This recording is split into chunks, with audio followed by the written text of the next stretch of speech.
PV Gurjar, વિભાગીય નિયામક, સુરત. દિવાળી પર્વ નિમિત્તે ગુજરાત સરકાર તેમજ માનનીય મંત્રી શ્રી હર્ષ સંઘવી સાહેબ દ્વારા પ્રેસ કોન્ફરન્સ કરવામાં આવી હતી, જે થકી સુરત વિભાગ દ્વારા એક્સ્ટ્રા બસોનું આયોજન કરેલું છે. આ એક્સ્ટ્રા બસો છે મુખ્યત્વે ભાવનગર, અમરેલી, ગારિયાધાર, મહુવા તેમજ સુરતથી દાહોદ, જાલોદ તરફનું એક્સ્ટ્રા બસોનું સંચાલન થશે. આ એક્સ્ટ્રા બસો જે છે સૌરાષ્ટ્ર તરફની એક્સ્ટ્રા બસો રામચોક, મોટા વરાછાથી ગાડી ઉપડશે.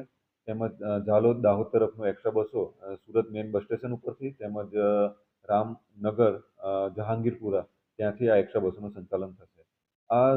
જો 1600 બસો છે તે પૈકી 220 ગાડીઓ જે ઓનલાઈન, જે ગુજરાત સરકારનો અભિગમ હતો કે આ એસટી આપને દ્વારે, તે થકી અમે 220 બસો ઓલરેડી અત્યાર સુધી બુકિંગ થઈ ગયેલી છે, જે પોતાની સોસાયટીની આગળ અમે એમને ગાડી આપીશું અને ત્યાંથી તો પોતાના વતનના સોસાયટી સુધી ડાયરેક્ટ જ મુસાફરી કરી શકશે. તદુપરાંત અમે ઓનલાઈનમાં પણ એક્સ્ટ્રા બસો ઓપન કરી 175 જેટલી ઓપન કરેલી હતી, તેમાંથી 75 જેવી ગાડીઓ ભરાઈ ગઈ છે. 100 ગાડીઓમાં હજુ થોડી ઘણી સીટો ખાલી છે. જે બી ભરાઈ જતા અમે વધારાની બી એક્સ્ટ્રા ઓનલાઈનમાં બસો ઓપન કરીશું.